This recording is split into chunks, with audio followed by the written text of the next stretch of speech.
Building కట్టినప్పుడు 40 నుంచి 50 సంవత్సరాల వారికి ఏంటంటే దానికి కాల పరిమితి ఉంటుంది ఒక బిల్డింగ్కి. మనం చూస్తున్నాం ఇంతకుముందు బీఆర్ఎస్ ప్రభుత్వంలో కట్టిన బిల్డింగ్లు అసలు ఇనాగ్రేషన్ కాకముందే కూలిపోతున్నాయి, డ్యాములతో సహా కూలిపోతున్నాయి. మొన్న మిషన్ భగీరథ సంబంధించిన ట్యాంకులు కట్టి 5-6 సంవత్సరాలు కాలేదు, అప్పుడే మొత్తం లీకులు వచ్చి అధ్వానంగా తయారైనాయి. అందుకోసం నేను కోరేది ఏంటంటే మన కాంట్రాక్టర్లు కానీ మన క్వాలిటీ మన ఇంజనీరింగ్ సంబంధించిన వాళ్ళ ఇంజనీర్లను కూడా కోరేది ఏంటంటే క్వాలిటీ మాత్రం మీరు ఖచ్చితంగా మెయింటైన్ చేయాలి. ఎక్కడ కూడా అధ్వానమైన క్వాలిటీ వస్తే మాత్రం సోషల్ ఆడిట్ చేసైనా కానీ మిమ్మల్ని బజార్కి ఇచ్చే పరిస్థితి ఉంటుందని చెప్పి గుర్తుపెట్టుకోవాలి.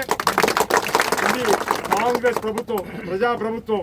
అందుకోసమే ప్రజలకు జవాబుదారీగా అధికార వ్యవస్థతో పాటు అధికారులు పనిచేయాల్సిన అవసరం ఉన్నదని చెప్పి గుర్తు చేస్తూ మరోసారి ఈ కార్యక్రమాల్లో నన్ను భాగం చేసిన మన స్థానిక శాసనసభ్యుడు శామ్యూల్ గారికి ప్రత్యేకమైన ధన్యవాదాలు తెలియజేసుకుంటూ సెలవు తీసుకుంటున్నాను.